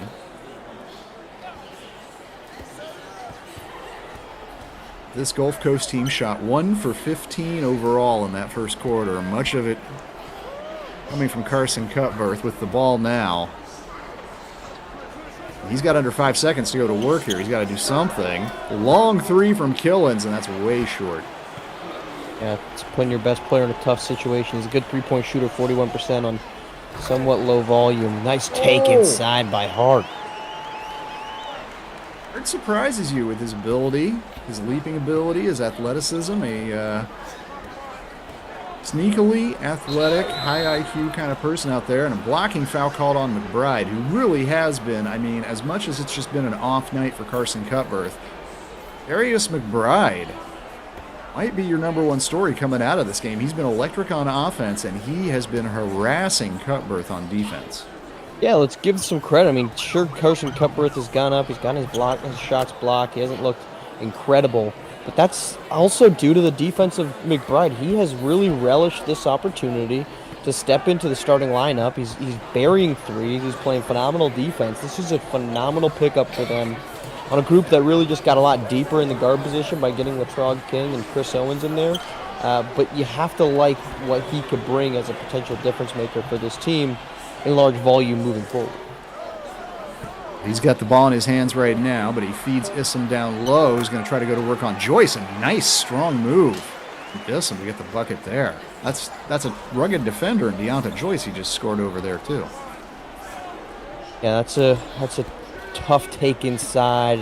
They're doing a great job of that for the Yacht Club. You know, especially it's a little disheartening if you're Gulf Coast. You play good defense for 15, 20 seconds, only for Yacht Club to find their way inside yet again and hit another bucket. That was a nice jump shot buried by Kai Killens, who drew some contact, wanted the foul, didn't get it. Little fade. That's almost shades of Lorenzo Phenom for folks who were around last season or ground zero. Nice bucket from Garrett Hart. He's flashing some three-level ability here. He gets the fade. He really is. Had the nice take inside. He's capable of hitting triples. I mean, that's a good, and Kai Killens also, obviously. But that is good basketball being showcased right now by Garrett Hart. And pretty good, too, from Kai Killens, who just burned Tamir Johnson there on that. Johnson's actually had some success defending Killens. Johnson is taller than Kai, but Kai a little bit more fleet-footed, able just to get him frozen in place right there and attack the rim for the dunk. Another chance for Gulf Coast to at least pull this under 20. Trailed by 17 coming into this quarter, and Kai Killens. If Gulf Coast had started feeding Killens maybe from the start like this, might have a ball game on our hands. Instead, with just 2 minutes left, first half, 18-point lead in the ball for the Yacht Club. You got to find ways now to get defensive stops, because then that's not going to do it. But your best player is putting the team on, right? He's doing what we hoped he would have been doing in the first quarter. That just has not been here. You know, the defense wasn't there in the first quarter. Obviously, the offense wasn't either. So you've got to find a way on the defensive end to start putting, good possessions together, string them together, get out in transition. Xavier Pope goes to the line. That foul was on Pooley Horse. Pope is actually the leading scorer on the Yacht Club. He hasn't been talked about too much this season. The returning SimWorld veteran moved back over from the West Coast.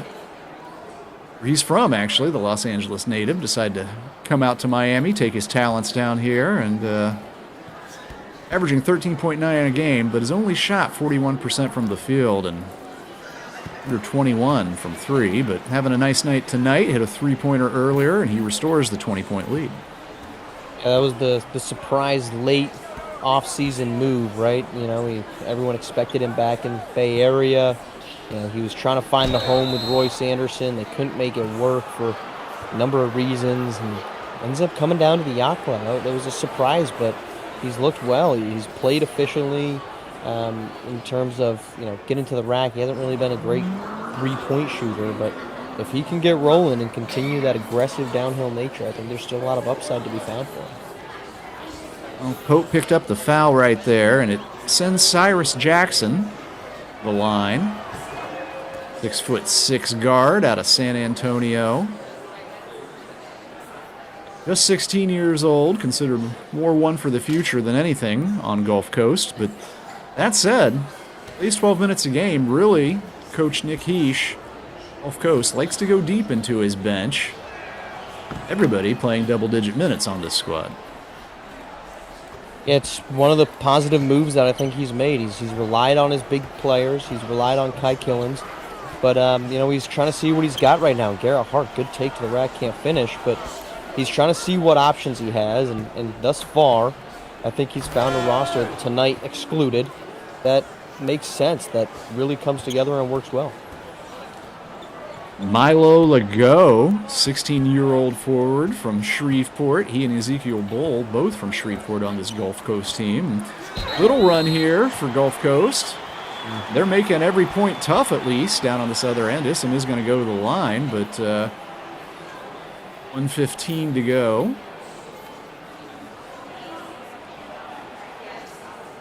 There you see a demonstrative Coach Marcus Laster with a big lead. You wouldn't think maybe he'd be so emotive, but clearly, as much as he wants to get to 500, he wants to chop that lead that Yacht Club has at the top of the Southern Region standings down by a game.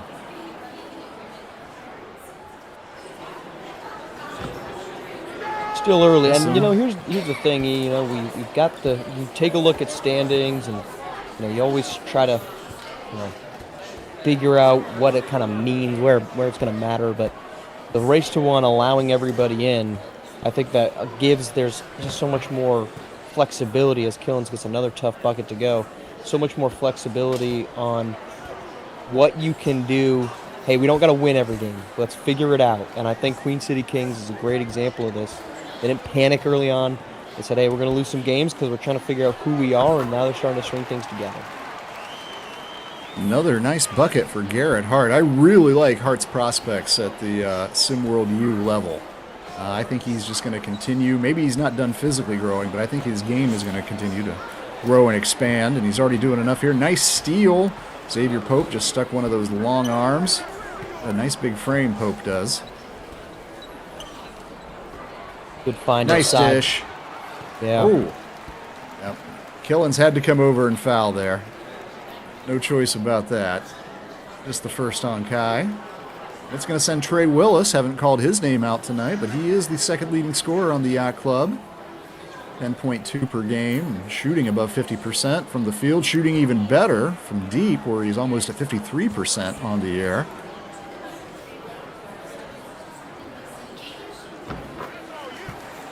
Rattles the first free throw through.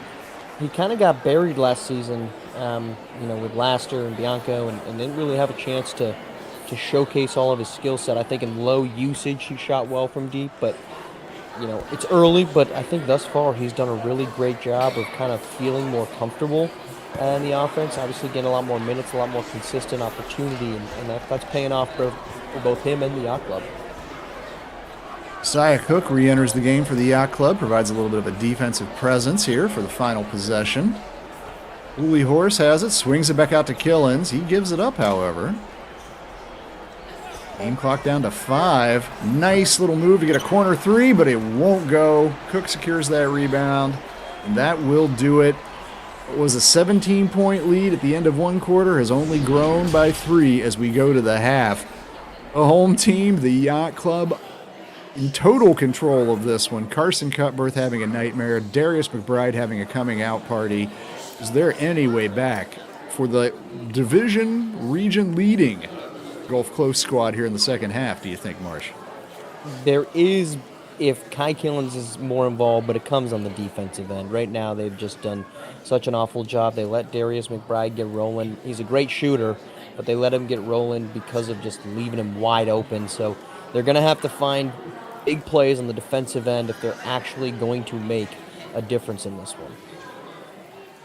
Well, McBride averaging less than 6 minutes per game, a surprise starter, a surprise leading scorer on his squad. You see Kai Killens has put up 16 of those 25 Gulf Coast points, but they're going to need a lot more from him if they're going to have a shot in the second half.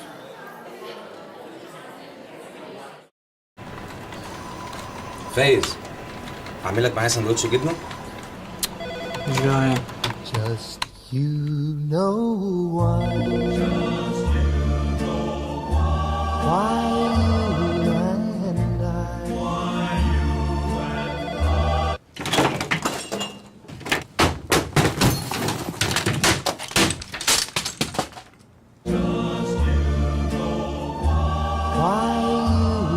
باندا ما يتقلهاش لا.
Second half just getting underway, or set to get underway here in Miami.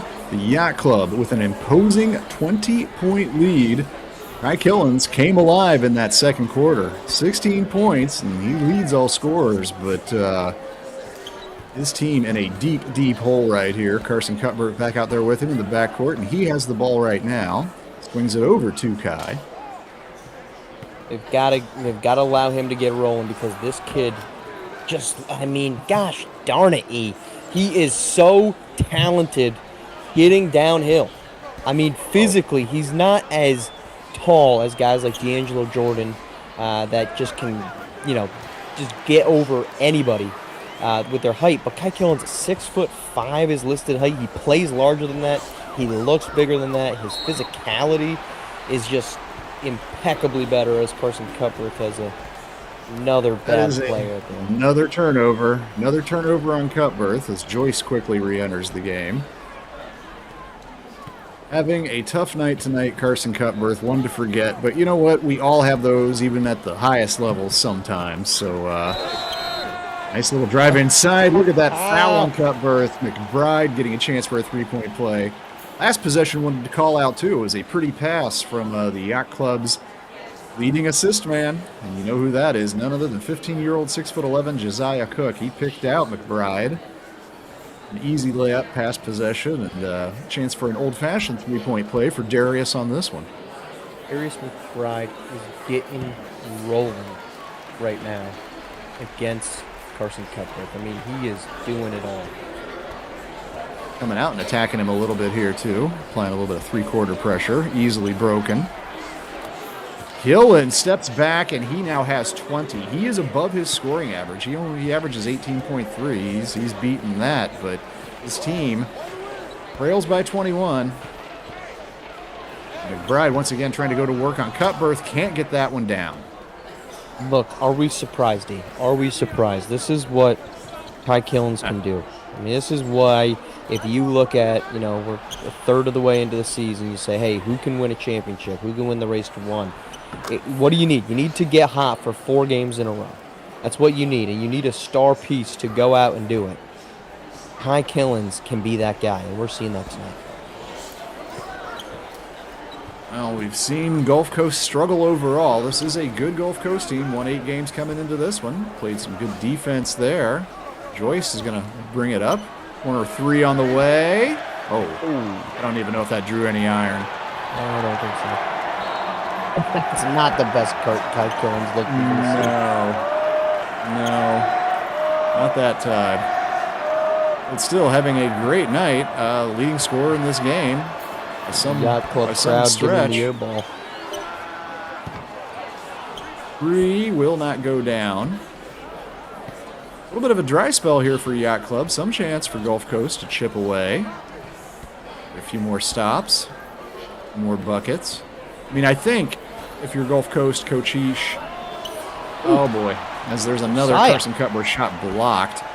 You just want to try to get this like a dozen or less, I think, going into the fourth quarter, so you have some kind of chance. But Tamir Johnson is not wanting to give them any hope at all. Look at that little spinning jumper right there. Too easy, and another block on this end. And that borderline goaltend, but I mean, he blocked that thing from the other side of the backboard. His head was underneath it, and he still blocked, almost like a no-look block. And on this end, it finishes with Cook finding Isom for a dunk. Another assist. Cook, he got lost there on defense, and Cuthbert able to take advantage that time. Gets an easy bucket.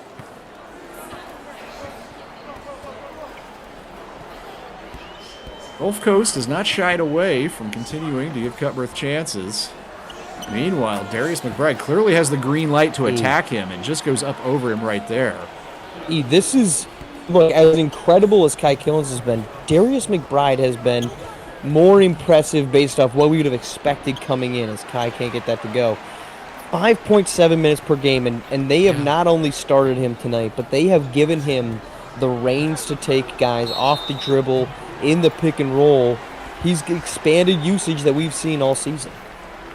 We're going to take a quick break. Don't go anywhere. 4:05 in the third quarter.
23-point lead for the Yacht Club in this one. Hasn't been much of a contest since they just blew them out 20-3 that first quarter. But I want to remind everybody, we're coming back tomorrow. Friday, we got games starting at 8 o'clock Eastern. I'm sorry, we got games starting at 7 o'clock Eastern. Come early. This Yacht Club team is going on the road. They're heading up to Canada, take on the North. Following that, the Area Breakers, also on the road. They're heading over, taking on Southeast Select. Should be two good battles. Not so much in this one. We're halfway through the third, and since being just unable to score, setting a record low for points in a quarter with 3 Gulf Coast in the first, they have just never been able to inch it closer, and this lead is 23 now in spite of that bucket right there. Hey, this is Kai Killens is trying to save the Titanic with a bucket. Is the situation he's in. They have just been overwhelmed in that opening quarter, and then their defense has just been unable to string together any form of a stop, and that's a perfect encapsulation of what this game has been. 2 offensive rebounds and finally dunked home by Josiah Cook.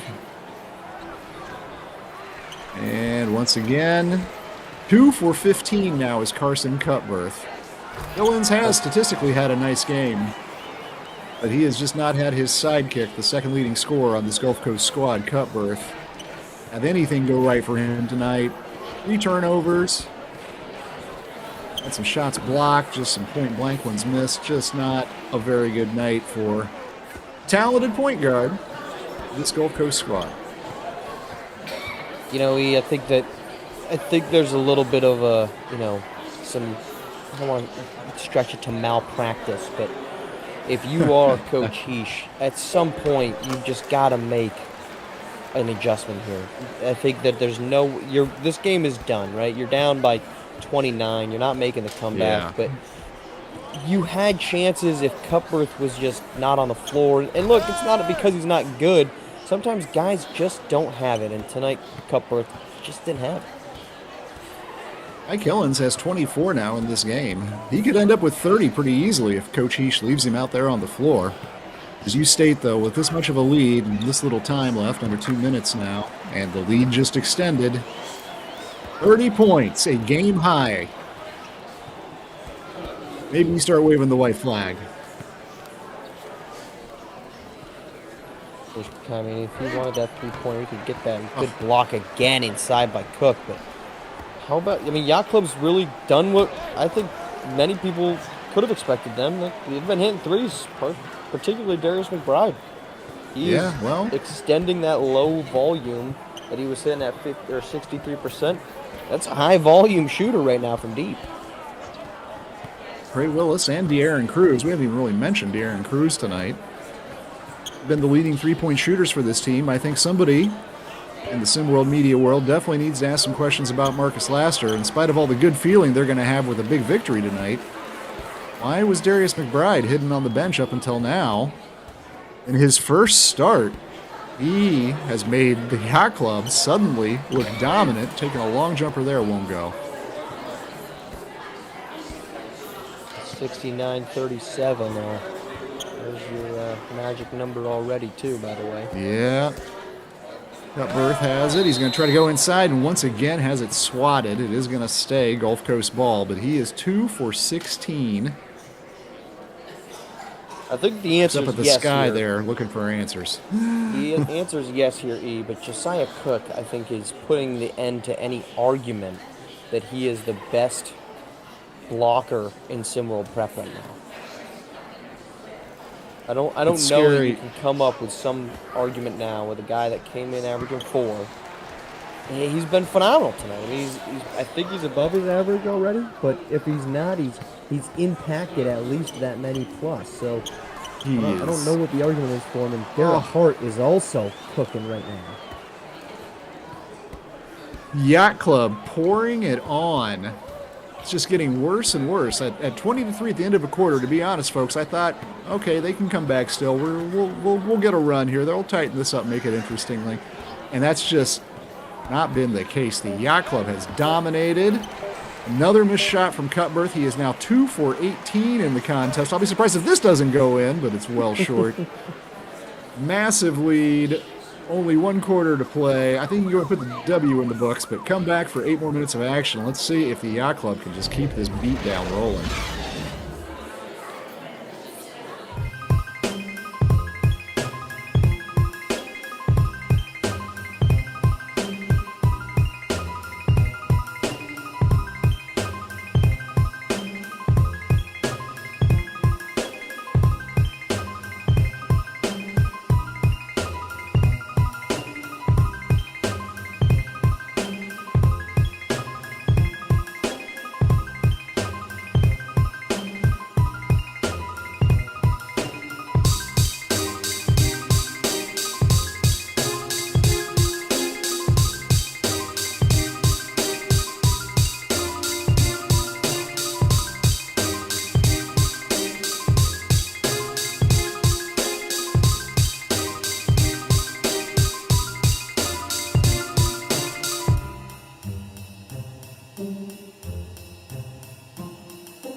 .35 lead for the Yacht Club, just 1 quarter to play, and then it's mercifully going to be over for Gulf Coast.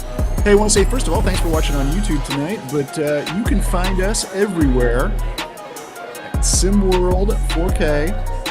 You can find us on Facebook, you can find us on Twitter, you can find us on YouTube, you can find us on TikTok, everywhere you consume your favorite social media. And when you do find us, make sure to smash that like button, share it, tell your friends about it, your mom and dad too, everybody. Get them on the SimWorld game. Marsh, your grandmother. Say that, and your grandma. Don't forget Granny. Oh, look at this. Little gamesmanship maybe from the Yacht Club. Up 35 like this. I guess you can do whatever you want really at this point in this contest. It doesn't hurt to lose the possession there. I was gonna say, Marsh. Hold on. Let's not leave that one just yet. That's a disrespectful move. It's disrespectful. It is. I mean, I'm not saying I disagree with it. I'm not here to reprimand anyone. I'm just saying that is, you are up nearly double the opponent, and you're saying we don't even care about this first possession. We're gonna moonwalk it out the end line. Yeah, I mean, normally would expect some boos from the fans on a play like that. Here, you definitely heard some laughter and tittering from the bench. And Carson Cutbirth It's a bucket to go. He is now 3 for 19 from the field. Yacht Club just turning it right back over here. I don't know if there was some kind of discussion between Coach Laster, Coach Heesh, some kind of an arrangement made here. I'm not sure what's going on. We'll have to maybe get a little bit more insight post-game. Once again, though, Cutbirth has it, and he's now 3 for 20. I think he's had half a dozen shots blocked so far in this one, Marsh. We'll have to get statisticians, get us a box score. At least, though, we don't go off the end line. My gosh, Darius McBride, get out of here. I mean, Yacht Club has clearly gotten the green light. It's just playground ball at this point. Why not? Go out there and enjoy yourself, folks. Ezekiel Bull has it. He's had a really quiet game, disappointing for him. It's that shot to go, however. I was going to say, with the plus 30 margin, 34 now in this one, word beating I was thinking of. Are they going to do this again? Are they really going to do this again? They apparently are. We got a timeout on the court as well. It is 75-41. Yacht Club on top. Mom gave you a whole bag of Doritos just because your fish died? Here, boy. I won't hurt you. Bath time. Billy, are you sharing those Doritos like I asked you to?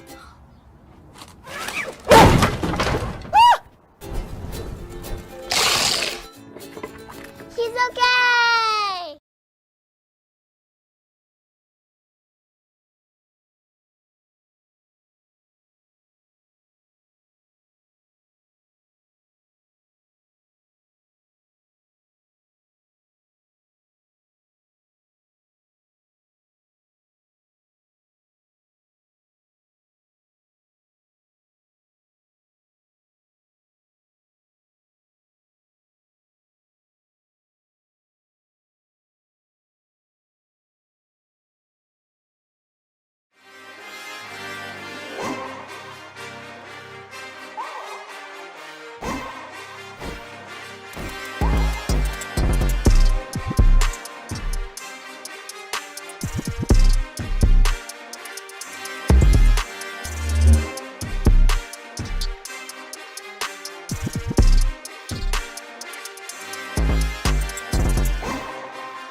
And we're back. Game action just about to resume too. Referees had a little discussion with both sets of teams and even some of the more vocal fans in the stands about sportsmanship and good conduct and taunting. So see if Yacht Club has taken it to heart. Rubbing it in a little bit, certainly, in this fourth quarter. Kai Killens continues to fill it up. He's been the majority of the Gulf Coast lockdown offense tonight by a fair margin. They're still down a bunch here, 32. Yeah, I mean, we saw them back out of the end line, 3 times already in this fourth quarter. Darius McBride's closing in on, he's 2 away from tying the season high this season alone for 3-pointers in a game. I mean, look, we're going to talk about a lot of things, but I think Darius McBride in his first game starting, unleashing, hell upon Gulf Coast with 5 3-pointers thus far. We still got 6.5 to play.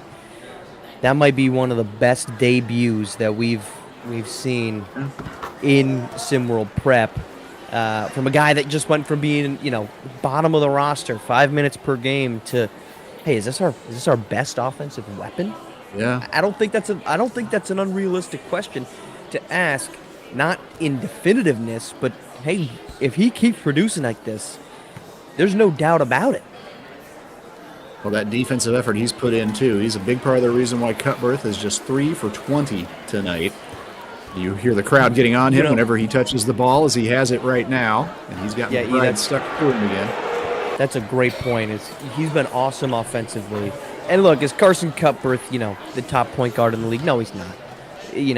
That's certainly a great opportunity, and the matchup has been favorable for McBride. But you're spot on. His defense has been the other wrinkle to this that has really been just such an incredible performance from him. A great find here. Ooh, air ball, but look at that. Oh, not able to put it back up in. Nice offensive rebound from Cook.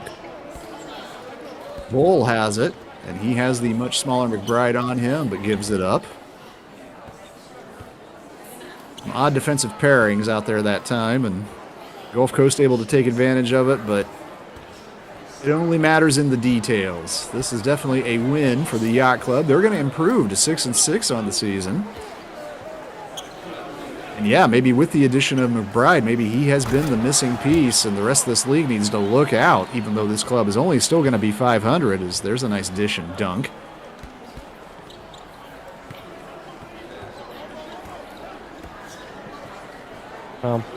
This is a tough one for Gulf Coast. There's been a lot of momentum for this team, and I don't think this one loss suddenly has another eraser from the eraser.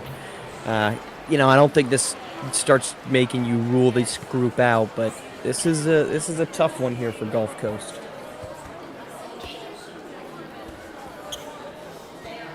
Just under 5 minutes to play left in this one. Bride going to work on Cutbirth again, but passes out of it. Xavier Pope, who's had a nice game, gets that bucket to go. Pope hasn't taken a ton of shots, but he's been efficient tonight, as has Garrett Hart. 19 points for Hart. He and Darius McBride pacing things for the Yacht Club in this one, 19 apiece. Yeah, I wonder, E, do you start, if you're Marcus Laster, I mean, you found something in Darius McBride, and Garrett Hart had a fun. Oh my God!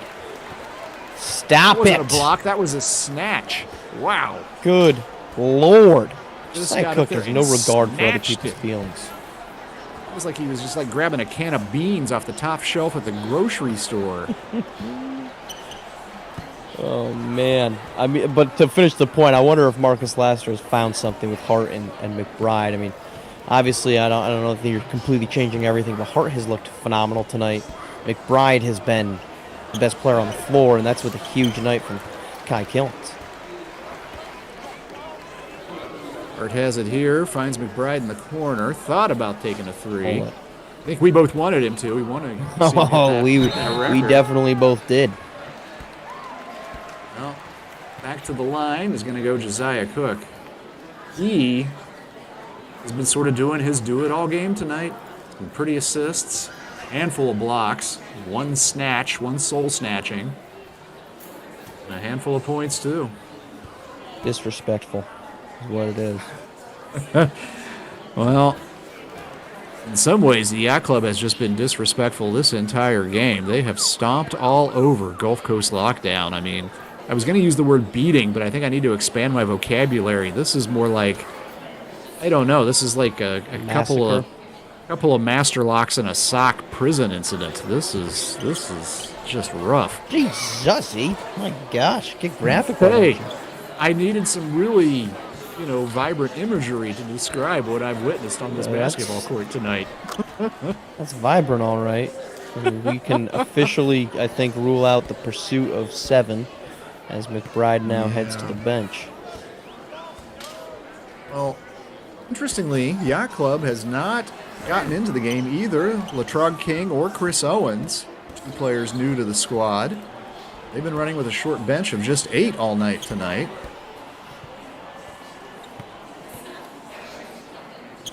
So a chance maybe for those guys to get their first game action, start to get their feet wet. And actually right now you see King out there on the floor. He is number 6 who's entered the game for the Yacht Club.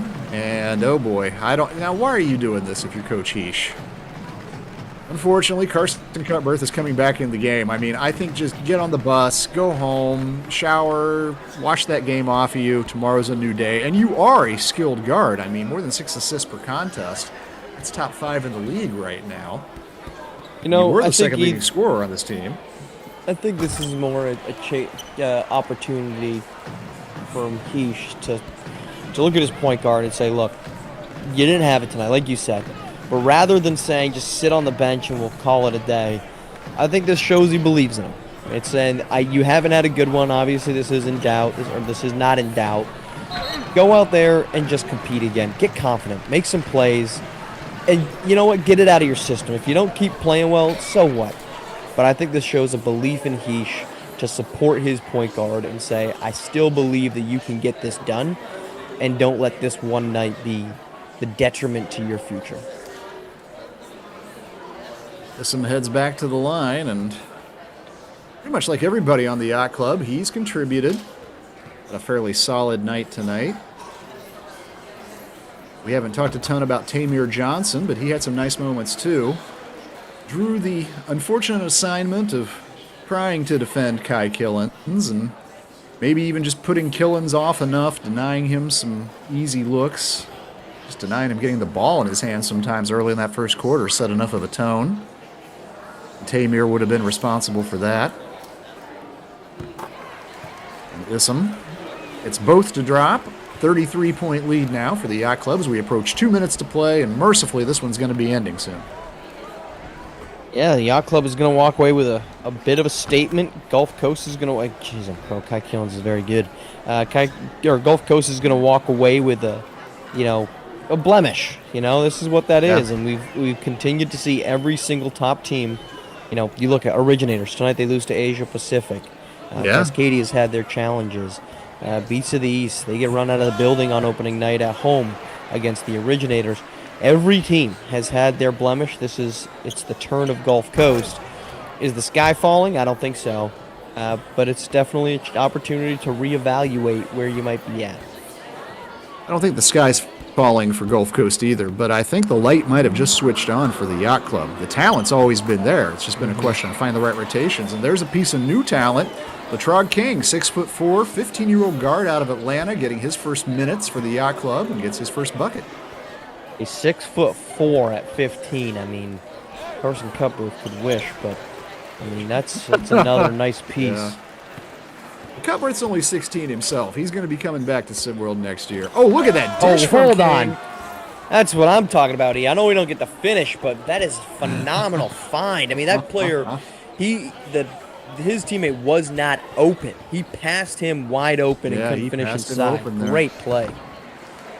Maybe another player. Well, hey, that's just the rich getting richer after what we've seen tonight. If King is another asset for the Yacht Club to throw out there on the court. He has the ball right now. We're getting up on 30 seconds remaining in this one. And has it once again. A clear out for King, who, does have the size advantage over Cupworth, but he passes it off. 3 on the way, won't go. And slightest difference between shot clock and game clock. The Gulf Coast is just going to run their regular offense here. So they treat it like a practice. Let Cupworth get a bucket here. That's what I think you want to see. Oh, he's going to try. Can't get it to go. Not a bad look to close it out. Nope. But close it out it does. If anything, it's an appropriate ending. Carson Cupworth, hands on hips. Ezekiel Bull, hands on head. I don't think Gulf Coast can really believe what just happened here, but it did, folks. The Yacht Club, Darius McBride, our player of the game. Surprise start. Surprisingly filling it up from deep, and the Yacht Club shocking South Legion team 86-55. Well, remember, we're coming back. SimWorld TV on the air tomorrow night, 7 o'clock Eastern. For all of us here, thank you for being with us this evening. See you later, folks. The only place that you can see the game and be the game. This has been a presentation of SimWorld Sports.